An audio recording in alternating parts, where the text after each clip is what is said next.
3, 8, 13, 18 etcetera എന്ന ശ്രേണിയുടെ എത്രാമത്തെ പദമാണ് 78? നമുക്കിവിടെ ഒരു സംഖ്യാശ്രേണി നൽകിയിട്ടുണ്ട്. 3, 8, 13, 18 എക്സെട്ര. അപ്പോൾ ഇതിൻ്റെ എത്രാമത്തെ പദമാണ് 78 എന്ന് കണ്ടുപിടിക്കണം. ഈ തന്നിരിക്കുന്ന ശ്രേണി ഒന്ന് പരിശോധിക്കുക. 3നോട് 5 കൂട്ടിയാൽ 8 കിട്ടും. 8നോട് 5 കൂട്ടിയാൽ 13, 13നോട് 5 കൂട്ടിയാൽ 18, അങ്ങനെ പോകുന്നു. അതായത് ഇത് പൊതുവ്യത്യാസം 5 ആയിട്ടുള്ളൊരു സമാന്തര പ്രോഗ്രഷനാണ്. അപ്പോൾ ഈ തന്നിരിക്കുന്ന സമാന്തര പ്രോഗ്രഷൻ്റെ എത്രാമത്തെ പദമാണ് 78 എന്ന് കണ്ടുപിടിച്ചാൽ മതി. അത് കണ്ടുപിടിക്കാൻ നമുക്കൊരു സൂത്രവാക്യമുണ്ട്. n സമം xn minus x1 by d plus 1.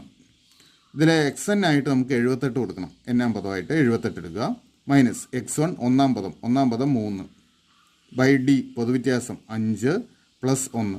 78 നിന്ന് 3 കുറച്ച് 75. 75നെ 5 കൊണ്ട് ഹരിച്ചാൽ 15 കിട്ടും. 15 പ്ലസ് 1 സമം 16 എന്ന് ഉത്തരം കിട്ടും. അപ്പോൾ 16-ാം പദമാണ് 78. ശരി ഉത്തരം ഓപ്ഷൻ സി.